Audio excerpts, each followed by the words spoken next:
കരുനാഗപ്പള്ളിയിൽ വധശ്രമ case പ്രതിയെ വീട്ടിൽ കയറി വെട്ടിക്കൊന്നു എന്ന വാർത്തയാണ് പങ്കുവയ്ക്കാനുള്ളത്. കരുനാഗപ്പള്ളിയിൽ താച്ചയിൽ മുക്കിൽ സന്തോഷാണ് കൊല്ലപ്പെട്ടത്. കൊല്ലം ഓച്ചിറ വവ്വാക്കാവിൽ യുവാവിനെ വെട്ടിക്കൊലപ്പെടുത്താൻ ശ്രമവും ഉണ്ടായി. ഗുരുതരമായി പരിക്കേറ്റ അനീറിനെ വണ്ടാനം മെഡിക്കൽ കോളേജ് ആശുപത്രിയിൽ പ്രവേശിപ്പിച്ചു. അരമണിക്കൂറിന്റെ വ്യത്യാസത്തിലാണ് രണ്ട് സംഭവങ്ങളും.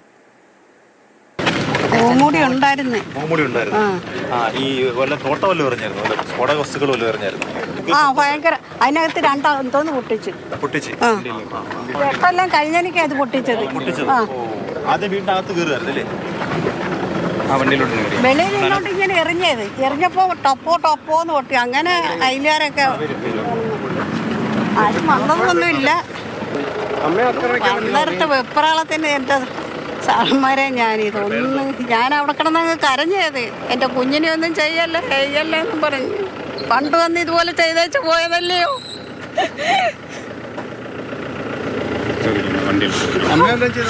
കാണാൻ കിട്ടണമെന്നുള്ള ഒരു വിചാരമില്ലേ. ഭഗവാനെ എന്തൊരു ആവശ്യം ഇതേ പോലെ വന്ന് ഒന്നിച്ച് പോയതാണ്.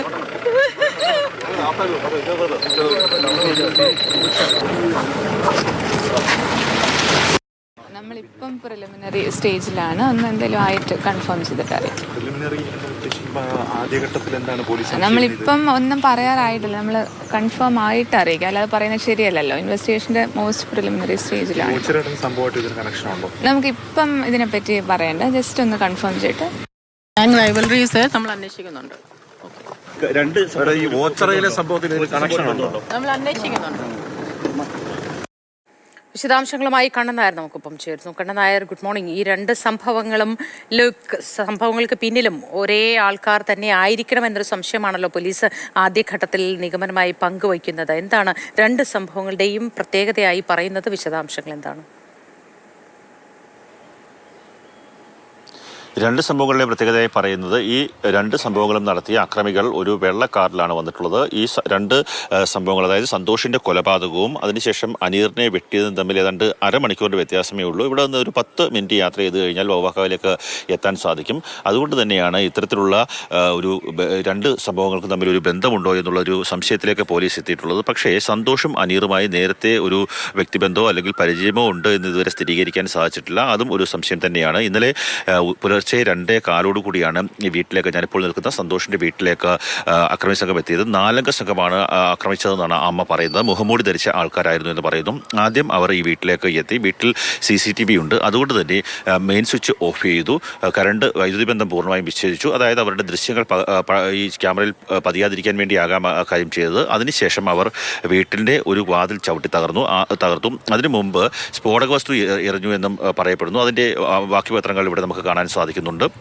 അവർ ആദ്യം ചവിട്ടി തുറന്നത് അമ്മയുടെ മുറിയാണ്. അമ്മ പുറത്തേക്ക് വന്നപ്പോൾ അമ്മയെ ആക്രമിച്ചില്ല. പിന്നീട് തൊട്ട് സമീപത്ത് തന്നെയുള്ള സന്തോഷിൻ്റെ മുറിയിലേക്ക് എത്തുകയും സന്തോഷിൻ്റെ മുറി വലിയ മൺവെട്ടി ഉപയോഗിച്ച് ആ വാതിൽ വെട്ടിപ്പൊളിക്കുകയുമാണ്. ആ സമയത്ത് ബഹളം കേട്ട് സന്തോഷ് പുറത്തേക്ക് എത്തിയപ്പോൾ ആദ്യം കൈക്ക് വാളുകൊണ്ട് വെട്ടി. അതിനുശേഷം കൂട ഉപയോഗിച്ച്, അതായത് വലിയ ചുറ്റിക, ഈ വലിയ കോൺക്രീറ്റ് പണിക്കൊക്കെ ഉപയോഗിക്കുന്ന വലിയ കൂട ഉപയോഗിച്ചുകൊണ്ട് ഈ കാലിൽ അടിച്ചു തകർക്കുകയാണ്. കാല് പൂർണ്ണമായും തകർന്നിട്ടുണ്ട്. അങ്ങനെ അവിടെ നിന്ന് രക്തം വാർന്നാണ് സന്തോഷ് മരിച്ചതെന്നാണ് പോലീസിൻ്റെയും അതുപോലെ തന്നെ ഡോക്ടർമാരുടെയും പ്രാഥമികമായിട്ടുള്ള നിഗമനം. ആ സന്തോഷിനെ ആക്രമിച്ച ശേഷവും വീണ്ടും അക്രമികൾ ഇവിടെ ഈ സ്ഫോടക വസ്തു തോട്ടെറിഞ്ഞു എന്നാണ് പറയുന്നത്. സ്ഫോടക വസ്തു എറിഞ്ഞു എന്നുള്ള കാര്യത്തിൽ പോലീസ് സ്ഥിരീകരിച്ചിട്ടുണ്ട്. അതിനുശേഷം ഏതാണ്ട് അരമണിക്കൂർ കഴിഞ്ഞിട്ടാണ് വവ്വാക്കാവിൽ ഉള്ള ഒരു തട്ടുകടയ്ക്ക് സമീപത്ത് വെച്ച് ഈ അനീറിനെ ആക്രമിക്കുന്നത്. അനീർ ചെട്ടികുളങ്ങര ക്ഷേത്രത്തിൽ ഒരു കട നടത്തുകയാണ്. അവിടെ ഉത്സവം നടക്കുകയാണ്. അവിടെ കട നടത്തി കടയിൽ നിന്ന് തിരിച്ച് വീട്ടിലേക്ക് വരുന്ന സമയത്താണ് ഈ അക്രമി സംഘം എത്തി അവിടെ ആക്രമണം അഴിച്ചുവിട്ടത്. കൈക്കും കാലിലും വെട്ടിയിട്ടുണ്ട്. അനീറിനെ ബന്ധപ്പെട്ട ഒരു പശ്ചാത്തലമോ മറ്റോ ഉണ്ടോ? അങ്ങനെ ആരോടെങ്കിലും വൈരാഗ്യമോ അങ്ങനെ എന്തെങ്കിലും ഉണ്ടോ?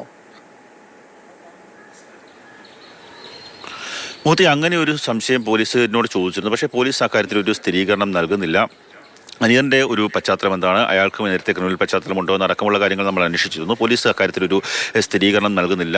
പോലീസ് വീണ്ടും സംശയിക്കുന്ന മറ്റൊരു കാര്യം കൂടി, ഇത് ഏതെങ്കിലും തരത്തിൽ മറ്റേതെങ്കിലും അനീറിനെ കാണാൻ വേണ്ടി വന്നതാണോ, ഇവർ അങ്ങനെ ആൾ മാറി വല്ലതും ചെയ്തതാണോ എന്നുള്ളൊരു സംശയമുണ്ട്. അതൊരു പ്രാഥമികമായിട്ടൊരു 1% സംശയം മാത്രമാണ്. എന്തായാലും ഇപ്പോൾ അനീർ വണ്ടാനം മെഡിക്കൽ കോളേജ് ആശുപത്രിയിലാണ്. അയാളുടെ പരിക്ക് ഗുരുതരമാണ്. പക്ഷേ ഒരു ജീവൻ നഷ്ടമാകുന്ന അവസ്ഥയിലേക്ക് കാര്യങ്ങൾ എത്തില്ല എന്ന് തന്നെയാണ് പോലീസ് അറിയിക്കുന്നത്. അതിദാരുണമായിട്ടുള്ളൊരു സംഭവമാണ് കൊല്ലം കരുനാഗപ്പള്ളിയിൽ ഉണ്ടായിട്ടുള്ളത്. കരുനാഗപ്പള്ളി സ്കൂൾ ജംഗ്ഷൻ സമീപത്ത് ഏതാണ്ട് ഒരു 800 മീറ്റർ അല്ലെങ്കിൽ 1 കിലോമീറ്റർ അകത്താണ് ഈ സന്തോഷിൻ്റെ വീട്. ആ വീട്ടിലേക്ക് എത്തി അക്രമികൾ ആക്രമണം അഴിച്ചുവിടുകയായിരുന്നു. അമ്മ പറയുന്നതനുസരിച്ച് 2020-ലും സന്തോഷിന് ഇത്തരത്തിൽ സമാനമായ രീതിയിൽ ആക്രമണം ഉണ്ടായി. അതിനുശേഷം 2024-ൽ പങ്കജ് എന്ന് പറയുന്ന ഒരു ഗുണ്ടാ നേതാവിനെ വെട്ടിക്കൊലപ്പെടുത്താൻ ശ്രമിച്ച കേസിലെ പ്രതിയാണ്. കുറേയേറെ നാളുകളായി ജയിലിലായിരുന്നു. അതിനുശേഷം കുറച്ച് നാളുകൾക്ക് മുമ്പാണ് തിരിച്ച് വീട്ടിലേക്ക് എത്തിയത്, ജാമ്യത്തിൽ ഇറങ്ങിയത്.